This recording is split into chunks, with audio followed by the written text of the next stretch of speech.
What if I told you the bread on your table right now would be rejected by a medieval peasant, and the bread baked 800 years ago might actually be healthier than yours? Stay with me, because once you see what changed, you'll never look at a supermarket loaf the same way again. Picture a village in medieval Europe. No factories, no plastic bags, no ingredient lists with words you can't pronounce. Just grain, stone, fire, and time. Bread wasn't a side dish. It was life. In places like medieval Europe, the average person ate bread every single day, sometimes 3 times a day. Rich or poor, bread was fuel. But here's the twist. This wasn't the soft, fluffy, ultra-white bread you know. It was dense, dark, heavy, made from whole grains like rye and barley, and most importantly, it was alive.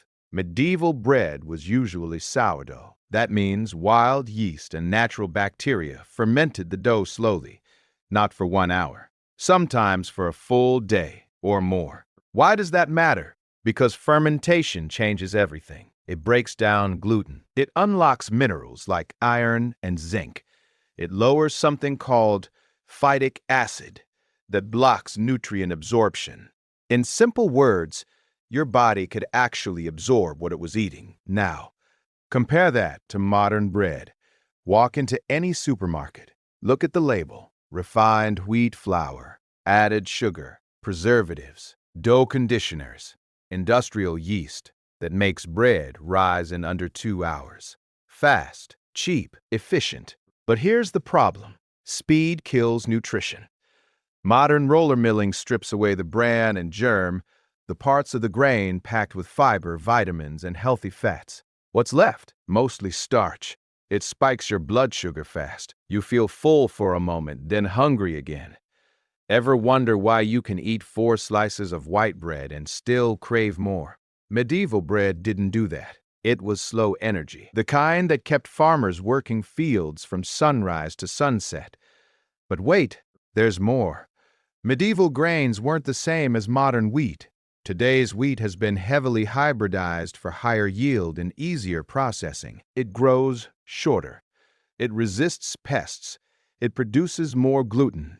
But older varieties, like einkorn and emmer, had simpler gluten structures. Many people who struggle with modern bread often tolerate traditional sourdough made from ancient grains much better. So is gluten always the villain?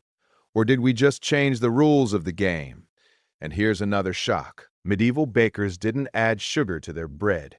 None. Modern bread often contains hidden sugars, even when it doesn't taste sweet. Sugar speeds fermentation. It improves browning. It keeps customers addicted to that soft texture, but it also keeps your insulin dancing all day long. In the Middle Ages, bread was coarse and chewy. You had to tear it. You had to chew it. That chewing triggered fullness signals in your brain. Modern bread almost melts in your mouth. You barely chew. You barely think. You just eat more. Now imagine the baking process. A stone oven heated by wood. Residual heat slowly baking thick loaves.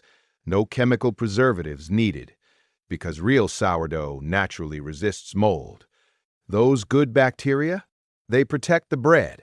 Modern bread, it needs help from additives to survive long transport and shelf storage. But here's the emotional twist. Medieval people were not healthier in every way. They faced disease, famine, harsh winters. Life was brutal. Yet their bread, their daily staple, was nutrient-dense, fermented, whole. It supported gut bacteria instead of damaging it. Today, many people say bread makes them bloated, tired, inflamed. Is it really bread? Or is it what we turn bread into? Think about this. In medieval times, bread took time. Grain was grown locally, milled slowly on stone mills, mixed by hand. Fermented naturally, baked carefully. Every step respected the process. Today, speed is king. Grain is harvested in massive monocultures, processed in steel roller mills, mixed by machines, fermented in hours, baked, sliced, wrapped, shipped across countries. Time removed, life removed. And here's something most people don't know. Long fermentation partially predigests the starches and proteins. That means your gut doesn't have to work as hard. For people sensitive to modern bread, the issue may not be wheat itself, but the lack of time. So ask yourself, when did bread stop being food and start being product? When did convenience replace nourishment? Medieval bread was not a superfood because of marketing. It was a superfood because it was simple, whole, and alive. Modern bread often looks better, softer, whiter, more uniform, but nutritionally, it's often a shadow of its ancestor. And here's the powerful reveal. If you want bread closer to the medieval version, you don't need a time machine. You need real sourdough, long fermentation, whole grains, minimal ingredients. The old way still exists. Small bakeries still use it. Some people even bake it at home. The difference in taste is real. The difference in digestion is real. The difference in how you feel after eating it. That might surprise you the most. So next time you pick up a loaf, read the ingredients. Ask how long it fermented. Ask what was removed, because the story of bread is the story of time. And maybe the reason modern bread makes so many people feel sick isn't because our bodies are broken.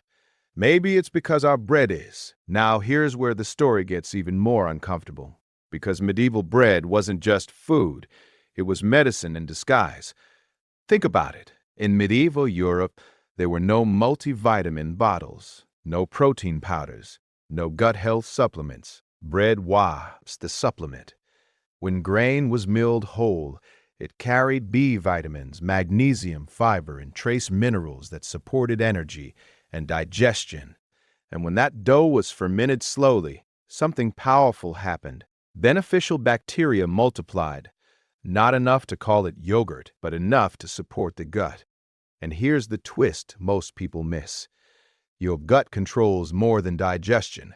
It affects immunity, mood, inflammation, even brain clarity. So if the main food eaten every day supports your gut, what happens? Your entire system benefits. But flip the coin.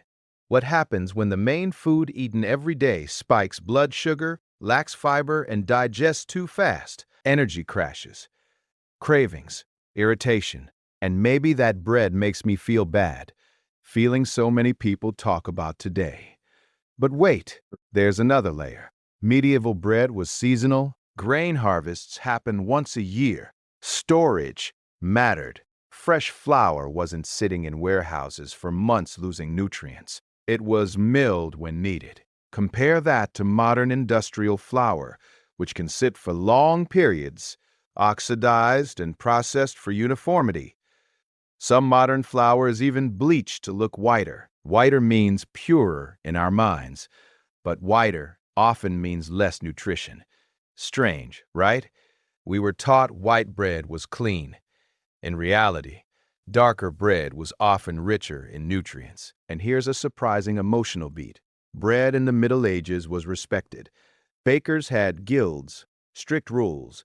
In some cities, cheating on bread weight or quality could lead to serious punishment. Bread fraud was taken seriously because bread meant survival. Today, if a loaf shrinks by a few grams or contains hidden additives, most people never notice. Bread became background noise. Now let's talk about texture again, because this part changes everything. Medieval loaves were thick and sometimes even slightly sour in taste. That sourness wasn't a flaw. It was proof of fermentation. That tangy flavor meant organic acids were present. Those acids lower the bread's glycemic impact. In simple words, it enters your bloodstream slower. Slower energy, longer fullness, fewer crashes. Modern bread, neutral taste, soft crumb, fast digestion, quick spike, quick drop. And here's the question that might make you uncomfortable. If medieval peasants survived on bread as a major calorie source and obesity was rare, what changed? Yes, lifestyles changed. Movement decreased. Diets added sugar and processed foods, but the staple itself also transformed. Wheat breeding intensified gluten strength for better rise and industrial baking performance. Stronger gluten makes fluffier bread, but stronger gluten also means a denser protein structure. Your body has to break down. Add fast fermentation, and you're left with proteins that haven't had time to soften or partially break apart. Your stomach does all the heavy lifting. No wonder so many people feel bloated. But here's the hopeful twist. This isn't about romanticizing the past. Medieval life was harsh. Famine was real. Bread quality could drop in bad harvest years. Sometimes grains were mixed with fillers in desperate times. It wasn't perfect. But when conditions were stable, the process respected nature's rhythm. Time, fermentation, whole ingredients. The fundamentals were solid. And maybe that's the real lesson. The power wasn't in medieval magic. It was in slowness, in patience, in letting biology work instead of forcing chemistry to rush. Imagine if modern bread makers gave dough 24 hours instead of 2. Imagine if flour kept its bran and germ. Imagine if ingredient lists had 3 items instead of 15. Would people still say bread is the enemy? Or would bread return to being what it once was? Steady fuel. Here's the final reveal. The difference between medieval bread and most. Diz. I was sitting in the dark. Diz, not just ingredients. It's philosophy. One was built around nourishment and survival. The other around speed and scale. And your body can feel that difference, even if you can't see it. So the next time someone says, bread is bad for you, ask a better question. Which bread? The fast one or the one that took a full day to become food? 'Cause maybe the real superfood was never lost. Maybe we just stopped giving it time. Now let's go even deeper, because the final piece of this story isn't about wheat or gluten or even fermentation. It's about control. In medieval Europe, most communities grew their own grain or bought it from nearby fields. Milling happened in local stone mills. Baking happened in village ovens. Bread was part of a visible chain. You could see where it came from. You knew the farmer. You knew the miller. You knew the miller. You knew the baker. There was trust in the process because the process was human.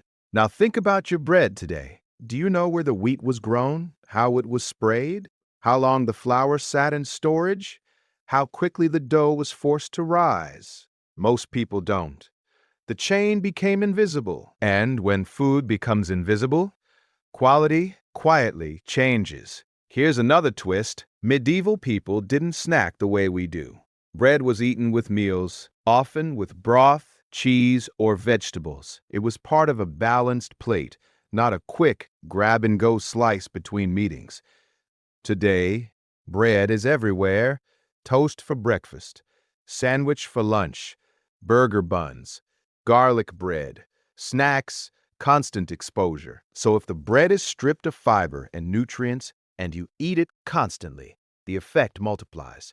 And here's something fascinating. Real sourdough creates organic acids that slow stomach emptying. That means you stay satisfied longer. Medieval laborers needed that. They couldn't afford blood sugar crashes in the middle of harvesting crops. Modern night white bread digests so fast that hunger returns quickly. That's not an accident. Fast digesting food encourages more consumption. More consumption fuels bigger industry. See the pattern? But here's the emotional shift. This isn't about blaming bakers or farmers. It's about systems. Industrialization changed everything. Efficiency fed growing cities. Mass production lowered costs. Bread became cheap and accessible. That's not evil. It solved real problems. But in solving one problem, scarcity, we created another, disconnection from quality. And here's the part most people never consider. When you ferment dough slowly, you're not just changing flavor. You're allowing enzymes to unlock nutrients trapped inside the grain. You're letting bacteria partially digest complex compounds. You're transforming something hard into something easier for the body to understand. Medieval bread worked with biology. Modern bread often tries to outsmart it. Now ask yourself this. If ancient methods accidentally created more digestible food without labs, without food science degrees, what does that tell us? Sometimes tradition wasn't primitive. Sometimes it was practical wisdom tested over centuries. And here comes the final reveal of this entire journey. Medieval bread wasn't powerful because it was old. It was powerful because it was old.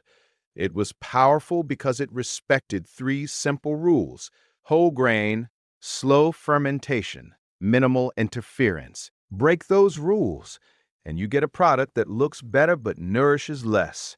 Follow those rules, and bread becomes food again, not filler, not a blood sugar bomb, not something that leaves you bloated and confused about your own body. So maybe the real question isn't, why does modern bread make me feel sick? Maybe the better question is, why did we rush something that was never meant to be rushed? Bread is just grain, water, salt, and time. Remove time and everything changes. Add time back, and something almost magical happens. The flavor deepens, the texture strengthens, the nutrients unlock. Your body responds differently. And suddenly, the idea that medieval bread was a superfood doesn't sound so strange anymore, because in a world obsessed with speed, the most powerful ingredient might have been patience all along.